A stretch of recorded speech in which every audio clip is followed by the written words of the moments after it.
Պարոն Հակոբյան, այսօր Նիկոլ Փաշինյանը հերթական լայվում գուցե ուղիղ չմեջբերեն, բայց ասել է, որ միլիարդատեր Սամվել Կարապետյանին բոմժ է սարքելու։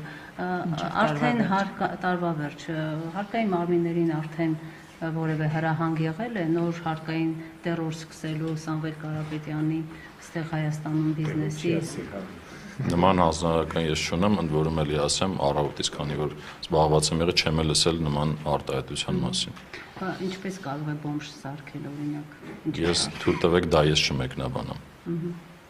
Բայց օրինակ ասենք, եղել է իրավիճակներ, երբ որ ստացվել են նմանատիպ հրահանգներ ստուգելու ինչ-որ անձանց պատկանող բիզնեսներ, միտումնավոր, գտնել ինչ-որ բաներ։ Չեն եղել նման բաներ։ Իմ պետական եկամուտների կոմիտեի նախագահ լինելու շրջանակներում չեն եղել եւ ես անցած անգամ էլ հենց այստեղ կանգնած ձեր դիմաց այդ հարցի պատասխանը տվել եմ։ Մեր վարչահարությունը իրականացվում է թիրախային ռիսկերի հիման վրա։ Այո, պարզ է։ Չէ, տեսեք, համընկ, նայեք, այդ ստուգումները։ Օրինակ ինչ է համընկել, կարող եք ասել։ Սամվել Կարապետյանի ձերբակալելուց հետո մի ամիս կարծեմ 10 գրոպում սկսեցին Ինչ ստուգումներ, խուզարկություն մենք խուզարկության գործիք չունի պետական։ Միգուցե քննչականի մասին եք խոսում։ Որովհետև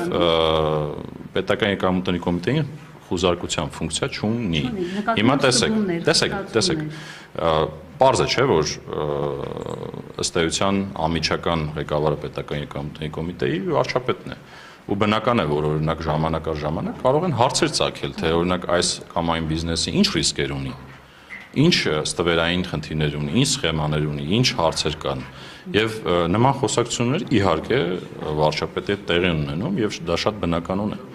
Ընդհանուր միջև մենք ինքներս ենք նախաձեռնում բազմաթիվ վերլուծություններ եւ ներկայացնում ենք, պարզ է, որ գնում ենք ռիսկերի եւ ստվերի հետևից թիրախային։ Այսինքն սա է մեր աշխատելավոճը։ Այն ինչ որ դուք ասում եք, որտեղ մի անգամ այդ տերոր բառը ես մեկնաբանել եմ, տերորը դա անօրինական, այսպես ասած, շարժումն է դեպի հարկվճարող ինչ որ գործողություններ անելու, որոնք օրենքից դուրս են, բայց մենք այդպիսի գործողություն չենք արել ու չենք էլ անելու։ Դրանք թիրախային են ու շատ կոնկրետ ռիսկերի հիման վրա։